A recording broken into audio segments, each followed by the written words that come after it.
सांसद चंद्रशेखर आजाद ने उत्तर प्रदेश की पुलिस को कहा है कि मुझे गोली मार दो। ये बयान किसी भी राजनेता के लिए चौंकाने वाला और पुलिस प्रशासन के लिए शर्मिंदगी भरा होना चाहिए। क्यों?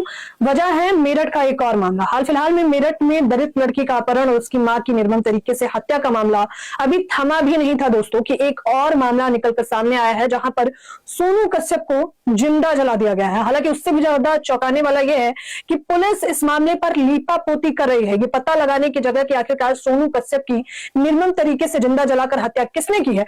पुलिस ने एक और कहानी ही प्रकट कर दी है। क्या है पूरी वारदात, जिसको लेकर सांसद चंद्रशेखर आजाद फिर पीड़ित परिवार से मिलने पहुंचे और फिर से उन्हें पुलिस प्रशासन ने रोक दिया। लेकिन इस बार जब रोका तो उन्होंने कुछ ऐसी बात कही जिसके बाद भीम आर्मी आजाद समाज पार्टी आक्रोशित हो जाती है। इस पूरे मामले को लेकर सांसद चंद्रशेखर आजाद, सुप्रीमो मायावती, साथ ही साथ सपा प्रमुख अखिलेश यादव और तमाम बड़े नेताओं ने अपने अपने तरीके से प्रतिक्रिया दी है। मामला यूं तो मुजफ्फरनगर के रहने वाले सोनू कश्यप का है, लेकिन क्योंकि उनका शव सरधना क्षेत्र में मिला है, जो कि अतुल प्रधान समाजवादी पार्टी के विधायक हैं, उनके विधानसभा में सोनू कश्यप का शव बरामद किया जाता है, जिसके बाद ये तूल पकड़ लेता है। मेरठ में एक और मामले ने सभी को चौंका दिया है, जहां पर पता चलता है कि सोनू कश्यप को जिंदा जलाया गया है। पुलिस की कहानी से पहले परिजनों की कहानी आपको बता देना चाहेंगे।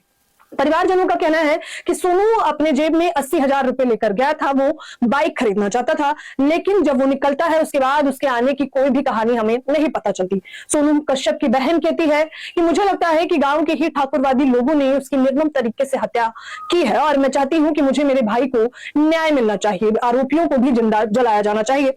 ये एक कहानी जो परिजनों का कहना है, लेकिन पुलिस ने 24 घंटे के भीतर एक नाबालिग लड़के की गिरफ्तारी कर यह कहा है कि वो लड़का है जिसने सोनू कश्यप की निर्मम तरीके से हत्या की है। दरअसल बता दें कि वो नाबालिग ऑटो चालक है। ये बताया जा रहा है कि सोनू जब एक ऑटो में बैठता है और ऑटो चालक गाड़ी को बढ़ाते हुए गाने तेज कर लेता है, सोनू इससे गुस्सा जाता है और गाना धीमा करने के लिए बोलता है, लेकिन ऑटो चालक और सोनू के बीच गाली गलौज हो जाती है। ये गाली गलौज कब इतना आक्रोश में बढ़ जाती है कि ऑटो चालक ये निर्धारित कर लेता है कि अब उसे सोनू कश्यप की हत्या करनी है। वो सबसे पहले सोनू कश्यप को शराब पिलाता है और खुद एनर्जी ड्रिंक पीता है। उसके बाद क्या करता है, उसके बाद वो एक बड़े से पत्थर को लेकर उसका मुंह कुचल देता है और फिर उसके बाद दरिंदगी की सारी हदें पार करते हुए वो मोबिल ऑयल डालकर सोनू को जिंदा जला देता है।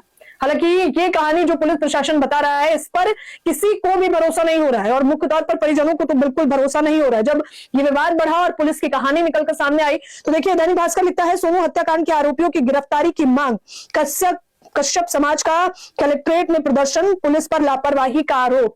कश्यप समाज के लोगों ने सीएम योगी आदित्यनाथ को भी लिखित में जानकारी देते हुए कहा है कि इस मामले को दबाने के लिए इस प्रकार से एक नया एंगल डाला जा रहा है, लेकिन सच्चाई कुछ और ही है। इसको लेकर सांसद चंद्रशेखर आजाद जब परिजनों से मिलने पहुंचे और वो मुजफ्फरनगर पहुंचे तो परिजनों के घर के 2 किलोमीटर पहले ही सांसद चंद्रशेखर आजाद के काफिले को रोक लिया जाता है, पुलिस बल तैनात कर लिया जाता है और कहा जाता है कि माहौल बिगड़ जाएगा, इसलिए आप मत जाइए। जैसे ही सांसद चंद्रशेखर आजाद ये सुनते हैं, वो मुख्यतः क्या कहते हैं, वो कहते हैं प्रदेश में कहीं कुछ भी हो जाए, मैं लोगों का दुख बांटने भी नहीं जा सकता। पुलिस का काम अपराध रोकना है, लेकिन कोई दुख बांटने जाए तो उसे नहीं रोका जा सकता। चुनाव में वो वोट मांगने सब आ जाते हैं, दुख में दुख बांटने कौन आता है। मुझे लगता है कि मैं राजनीतिक अछूत हो गया हूं।